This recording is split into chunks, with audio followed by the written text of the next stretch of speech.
Je veux juste dire aussi qu'il y a l'opportunité, si vous avez des idées, comme on a dit, que tu peux aller à notre site web consultation, copyrightconsultations.ca et consultationdroitdauteur.ca. Tu peux nous donner ce soir, si tu veux, nous lancer un courriel. Tu peux faire ça si tu as quelque chose aujourd'hui. Mes adjoints sont ici, les gens du département sont ici aussi. Alors, si vous avez des idées, on est ouvert à vos idées écrites aussi. Merci, Monsieur le ministre. Monsieur Grégoire. Maintenant, Nicole. Autre question de Toronto qui vient d'Emmanuel. Alors, une révision de la loi sur le droit d'auteur offre une occasion rêvée d'aborder un obstacle majeur à l'accès, par rapport à l'accès à du matériel précieux. Alors, même si il continue à y avoir des documentaires au Canada, l'inclusion de certaines parties de matières protégées par le droit d'auteur, par exemple musique, marque de commerce, etc., peut représenter un obstacle majeur à l'accès de ce contenu, parce que ça inclut des redevances, puisqu'il y a certaines parties de ce documentaire qui seront couverts par les droits d'auteur. Donc, les producteurs de documentaires ont besoin d'une protection et d'un nouveau régime. Renaud du manager et propriétaire de studio d'enregistrement puis administrateur à la disque. Je voudrais juste aborder un point de vue très précis sur cette consultation. C'est celle d'abord d'arrêter de vivre dans une grande illusion. C'est-à-dire, quand j'appelle la grande illusion, j'appelle les nouvelles technologies sont en train de fasciner de façon tellement importante tout le monde entier qu'on est dans une période où on devient un peu aveugle par rapport au contenu de ce qui passe par ça. Alors, si on veut défendre le contenu canadien, si on veut que le contenu canadien continue à progresser au Canada et dans le monde entier, il va falloir se donner des outils. Parce que si on perd le contrôle de notre contenu canadien au sein de ces technologies-là, c'est le contenant qui va prendre le dessus et le contenant va décider du contenu. Je parle évidemment de l'accès Internet, des grands serveurs qui se servent de ça. Actuellement, ça ne facilite pas la situation actuellement, la situation où on est. Elle complique même la situation.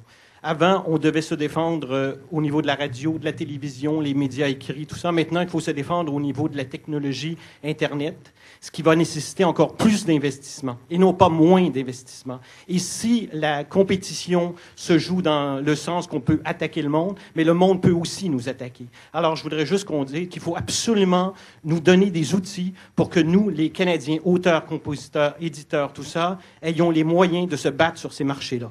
Merci. Merci beaucoup. Maintenant, au micro numéro 4, s'il vous plaît. Bonjour, monsieur. My name is Daniel. Je m'appelle Daniel. Je suis concepteur de sites web et Internet fait de plus en plus partie de notre vie. 90% des entreprises sont maintenant en ligne et nous avons affaire à la loi sur le droit d'auteur à tous les jours. Il faut qu'on passe du temps pour déterminer qui aura volé notre contenu de photos. Et comment est-ce que cette loi sur les droits d'auteur nous protège? Si nous sommes sur le point de créer un logiciel ou un programme sur notre site web, eh bien, nous avons un lien avec le système et le système, comme Google, peut trouver le même contenu et tout simplement nous envoyer ceci par courriel. C'est très simple. Micro 1. Dominique Lenoir, professionnel du logiciel. Je suis ici en tant que consommateur. Comme on l'a dit un peu plus tôt, le droit d'auteur est à l'intersection finalement du culturel et des intérêts commerciaux. Ce qu'on voit de plus en plus, c'est que certains droits d'auteur servent à protéger du contenu culturel où il n'y a pas nécessairement d'intérêt commercial. Je pense entre autres les protections sur les DVD qui ont été mentionnées un peu plus tôt. Où est-ce que si je veux que mes amis suédois voient Le cœur a ses raisons, ben c'est impossible, c'est illégal pour eux. Et vice-versa. Donc, Il y a ça, il y a les restrictions au niveau distribution, même sans DVD, lorsque je vais voir les nouvelles qui peuvent être restreintes, ou est-ce que je peux vouloir regarder avec mon réseau Bell du contenu québécois qui m'est interdit. Donc, la loi devra permettre, lorsqu'il n'y a pas d'intérêt commercial, lorsque l'intérêt commercial ne permet pas la transaction, de permettre donc de contourner légalement whatever hampers this transaction. Tout ce qui empêche cette transaction. Le gouvernement devra mettre en place un système qui permette de compenser les pertes au niveau des auteurs ou des gens qui sont impliqués dans la création.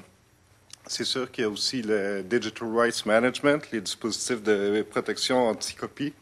Il y a eu plusieurs incidents dernièrement. Je pense que c'est Sony qui avait mis ce qu'on appelle un rootkit, donc un programme pirate caché que les gens ne pouvaient même pas détecter.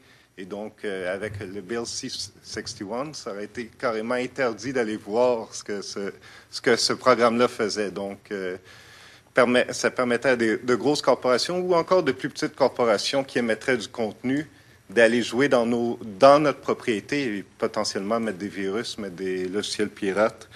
Donc, il faut aussi que la prochaine loi permette l'investigation de ces dispositifs-là, oblige la visibilité des dispositifs et ne crée pas un processus qui soit supérieur à cause de cette technologie à la loi. Merci beaucoup, M. Lenoir. On va passer maintenant au micro numéro 2 et ensuite Nicole, s'il vous plaît. Bon après-midi, Monsieur le ministre. Je m'appelle Daniel Drapeau.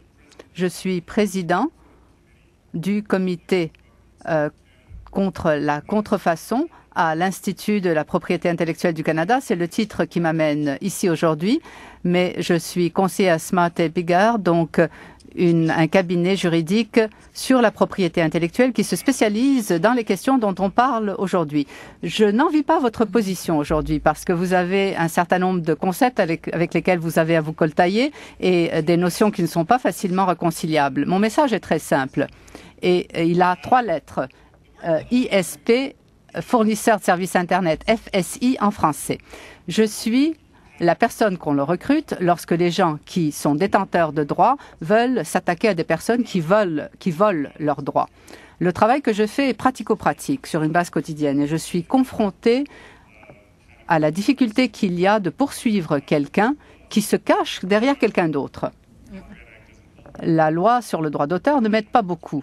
Et les 3 recommandations que j'ai à vous soumettre, c'est tout d'abord responsabiliser les fournisseurs de services Internet, qu'ils puissent ouvrir leurs livres pour qu'on puisse déterminer qui ils cachent ou qui essaye de se cacher derrière ce fournisseur.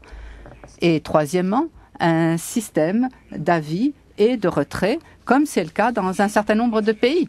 Bon, c'est à peu près tout, étant donné que je n'ai pas épuisé tout le temps qui m'était alloué, donc les 3 minutes, je suis sûre que vous en êtes très reconnaissant. J'aimerais vous transmettre un autre message. Pourriez-vous dire à votre collègue, M. Clément, d'avoir ces mêmes assemblées publiques sur les marques de commerce? Et je serais ravie d'y contribuer également. Merci beaucoup. Maintenant, Nicole, s'il vous plaît.